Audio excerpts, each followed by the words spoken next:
Écoutez, déjà, c'était important que, enfin, une organisation de jeunesse puisse discuter avec ce Premier ministre.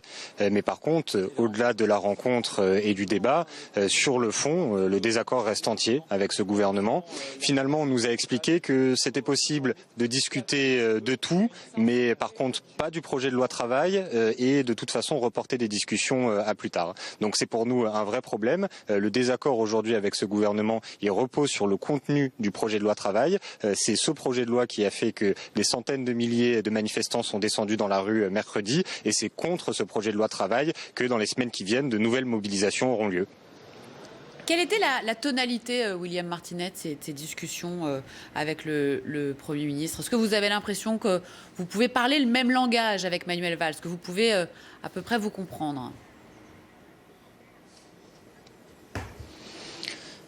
Écoutez, on arrive déjà à parler de la situation sur le marché du travail et de la précarité auquel sont confrontés les jeunes. Je crois que sur ce terrain-là, le constat fait consensus. Mais là où par contre il y a une divergence qui est extrêmement importante, c'est sur les solutions à apporter. Puisque finalement, ce que nous a réaffirmé le Premier ministre, c'est que pour permettre l'accès à l'emploi, l'insertion professionnelle des jeunes, il faudrait encore plus flexibiliser, encore plus les précariser. Et c'est là où le désaccord est important.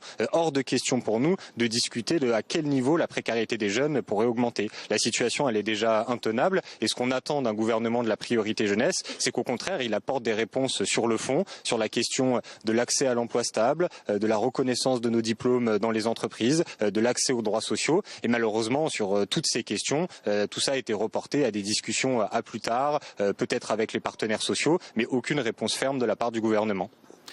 Question William Martinet. Laurent Berger, le patron de la CFDT, a dit récemment qu'il n'y avait rien dans ce projet de loi El Khomri, qu'il conteste par ailleurs, qui visait directement les jeunes. Il disait que ce n'était pas du tout la même chose que le CPE. Laurent Berger lit mal la situation de la jeunesse, selon vous, ou est-ce que vous l'entendez ?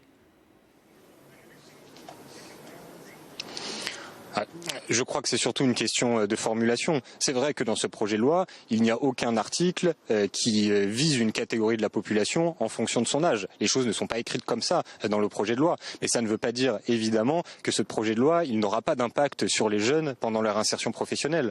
Quand on plafonne les indemnités prud'homales, donc c'est-à-dire sur la question des licenciements abusifs en fonction de l'ancienneté, évidemment, ce sont les jeunes, ceux qui ont le moins d'ancienneté dans l'entreprise, qui seront considérés comme des salariés jetables. Donc il y a des mesures dans ce projet de loi qui touchent l'ensemble des salariés, et comme à chaque fois, quand on précarise le marché du travail, ce sont d'abord et avant tout les jeunes qui en payent les conséquences. William Martinet, vous nous dites que si le dialogue ne suffit pas, maintenant c'est le rapport de force qui va faire céder le gouvernement. Qu'est-ce que vous prévoyez pour la suite ? Je crois que c'est déjà le rapport de force qui commence à faire bouger les lignes.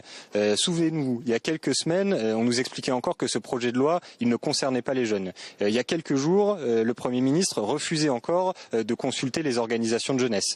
C'est notre appel à manifester du 9 mars, c'est la réussite de cette journée, avec près de 500 000 personnes qui ont manifesté, qui commence à faire bouger les lignes politiques. Donc c'est notre conviction que malheureusement, c'est cette seule méthode qui fonctionne. Si on veut que les jeunes arrivent à s'imposer dans le débat politique, reprennent un petit peu de pouvoir sur leur avenir, il faut qu'ils se lancent dans l'action collective, il faut qu'ils continuent cette mobilisation. Et donc nous, ce qu'on demande, on appelle les jeunes à poursuivre ces mobilisations. Il y a jeudi prochain une nouvelle journée d'action lycéenne et étudiante, et surtout, le plus important, c'est de préparer la journée de grève et de manifestation du 31 mars, qui sera appelée par les syndicats professionnels et par les organisations de jeunesse. Et on espère que le 31 mars, on aura suffisamment de gens dans la rue pour que ce gouvernement finisse par véritablement discuter avec nous, par retirer ce projet de loi travail et aborder nos revendications. Simplement, en dehors du retrait du projet de loi, rien ne vous fera rentrer à la maison ou dans les amphis ?